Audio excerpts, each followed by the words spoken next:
Hurriyat conference और यासीन मलिक हमेशा भारत विरोधी गतिविधियों में लिप्त रहे हैं। संभव एक इंप्रेशन ऐसा बनाने का प्रयास हुआ कि हुर्रियत कॉन्फ्रेंस लिबरल है। ऐसा बिल्कुल नहीं है। आतंकवादियों के साथ उनका सांठगांठ चलता आया है। आज यह प्रत्यक्ष प्रमाण है कि स्वयं यासीन मलिक, हाफिज सईद जैसे घोषित आतंकवादी जो भारत के वांटेड लिस्ट में पहले 2-3 में है, उनके साथ वो जाकर उनके साथ गुफ्तगू कर रहे हैं। भारत सरकार को बहुत गंभीरता से इसको लेना चाहिए। जब सरकार कहती है कि आतंकवाद के खिलाफ हम मुहिम छेड़ा है, हम सख्त व्यवहार करेंगे, तो यासीन मलिक के इस बर्ताव पर भी भारत सरकार को सख्त कदम उठाना चाहिए। केवल पासपोर्ट इंपाउंड करना ये कोई बहुत बड़ी बात नहीं होती है। सरकार को दृढ़ता का परिचय देना चाहिए।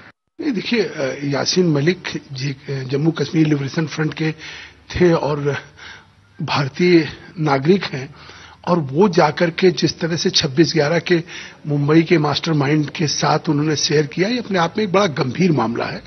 और ये बात केवल उनको उनका पासपोर्ट या उनका वीजा रद्द करके उनको निश्चित तौर से इस बात की जांच होनी चाहिए कि हाफिज सईद से उन्होंने जो मंच शेयर किया है उसके आगे क्या उसके परिणाम हुए, कि क्या कहीं हाफिज सईद जिस तरह से भारत विरोधी गतिविधियों में लिप्त है और आतंकवादी कार्रवाइयों में लगातार जिस तरह से जम्मू कश्मीर को या इस देश में एक अस्थिरता और अशांति पैदा करना चाहता है, तो कहीं ये मॉड्यूल या उस तरह से उसका इंस्ट्रूमेंट तो नहीं बनने वाला है। तो क्योंकि यह भी भारत का नागरिक होने के बावजूद भी हमेशा भारत विरोधी गतिविधियों में यहाँ संलिप्त रहे हैं। पिछले दिनों फिर बाद में उन्होंने एक समझौता किया, लेकिन जिस तरह से पाकिस्तान में जाकर के वहां एक फॉरेन नागरिक होने के बाद विदेशी, और वहां उन्होंने जम्मू कश्मीर के अफजल गुरु के मामले में धरना दिया है, तो मैं समझता हूं पाकिस्तान सरकार से भी हमको कड़ा ऐतराज करना चाहिए कि क्यों इस तरह से वहां के धरने में या सत्याग्रह में इनको इजाजत दी गई। तो मैं समझता हूं कि इस पे गृह मंत्री ने कहा भी है कि हम इस मामले की जांच करेंगे, तो इस मामले की जांच गंभीरता से होगी।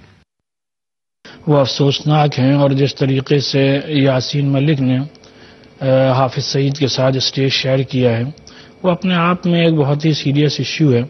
और हम समझते हैं कि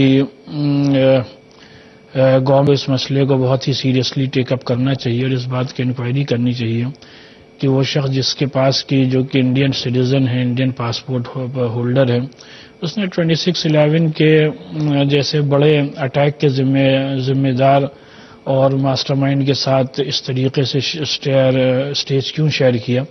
ये कहीं ना कहीं हम समझते हैं कि एक बहुत सेंसिटिव और बहुत सीरियस इश्यू है, और इसको गवर्नमेंट को हाई लेवल पे इसको टेकअप करना चाहिए।